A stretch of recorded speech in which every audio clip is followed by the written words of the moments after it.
Halo Sobat Kuroineko, selamat datang kembali di channel Kuroineko, tempat kita membahas isu aktual nasional dengan bahasa yang ringan, mudah dipahami, tapi tetap kritis dan solutif.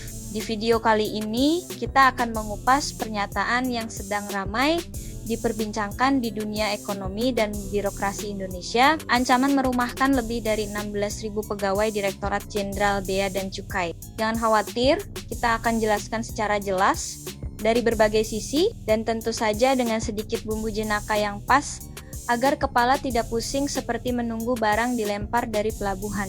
Beberapa hari terakhir, Menteri Keuangan Purbaya Yudi Sadewa kembali menjadi sorotan publik karena pernyataannya yang cukup tajam soal kinerja. Direktorat Jenderal Bea dan Cukai atau DJBC, ia menyebut bahwa berita tentang ancaman merumahkan sekitar 16.000 pegawai bea dan cukai bukan sepenuhnya idenya sendiri, melainkan merupakan instruksi dari atasan yang lebih tinggi. Pernyataan ini muncul saat ia memberikan waktu 1 tahun kepada Bea Cukai untuk memperbaiki kinerja instansi itu. Jika tidak ada perubahan signifikan, menurut Purbaya, langkah drastis seperti merumahkan pegawai bisa jadi kenyataan. Kata beliau, ini sejatinya bukan ancaman kosong, tetapi alat untuk memacu semangat perubahan dalam sebuah lembaga yang selama ini dianggap kurang optimal dalam menjalankan fungsi pengawasan dan pelayanan.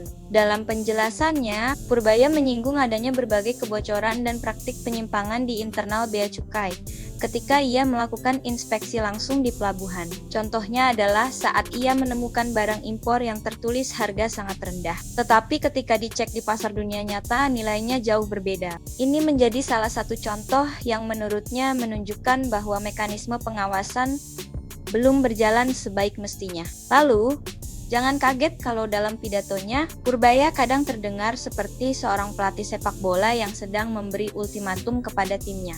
Ia bahkan sempat mengatakan bahwa orang-orang Bea Cukai sebenarnya pintar, hanya perlu sedikit digebuk atau didorong agar performanya lebih maksimal.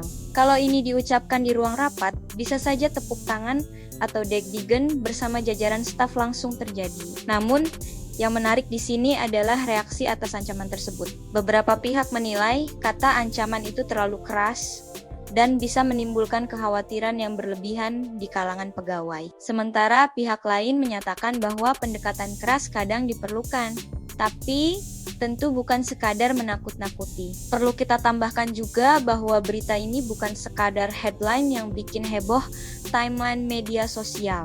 Menurut laporan tambahan, kinerja Bea Cukai sekarang ternyata menunjukkan tanda perbaikan setelah teguran tersebut dilontarkan. Bahkan, ada sejumlah inovasi yang mulai diterapkan untuk meningkatkan pengawasan. Artinya, selama beberapa minggu terakhir, ada respons positif dari institusi tersebut terhadap kritik dan tekanan yang diberikan. Mari kita lihat dua hal penting dari pernyataan ini. Pertama, langkah memberi ultimatum dalam birokrasi memang bisa jadi cara untuk memacu perubahan. Tapi perlu diingat, perubahan yang cuma mengandalkan ketakutan bisa berujung pada kerja semu atau sekadar mencari aman untuk menghindari risiko. Idealnya, reformasi haruslah disertai strategi yang jelas, pelatihan yang tepat, dan insentif yang proporsional. Kedua, pemberian waktu 1 tahun untuk memperbaiki kinerja adalah hal yang wajar dalam manajemen perubahan. Namun, perlu ada indikator yang jelas tentang apa yang dimaksud dengan kinerja lebih baik. Apakah itu angka penindakan penyelundupan yang menurun?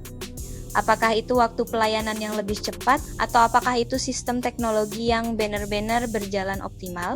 Tanpa indikator yang jelas, waktu 1 tahun bisa jadi sekadar tenggat tanpa arah. Solusi konkret yang bisa dipertimbangkan adalah transparansi data operasional Bea Cukai kepada publik, sehingga masyarakat bisa melihat progresnya. Evaluasi kinerja berbasis angka dan hasil nyata, bukan sekadar pernyataan lisan di depan mikrofon konferensi pers. Pelatihan dan teknologi modern untuk meminimalisir praktik manipulasi data harga barang impor. Kolaborasi yang lebih intens dengan kementerian lain, misalnya untuk mempercepat clearance barang dan mencegah kebocoran penerimaan negara. Dengan cara ini, perbaikan tidak hanya sekadar perubahan citra, tetapi berdampak pada kualitas pelayanan dan penerimaan negara yang lebih baik. Nah, Sobat Kuroineko, itulah ulasan lengkap dan kritis tentang pernyataan Menteri Keuangan Purbayayudi Sadewa yang menyebut ancaman merumahkan 16.000 pegawai bea dan cukai bukan idenya sendiri, tetapi bagian dari upaya mendorong perbaikan kinerja. Isu ini memang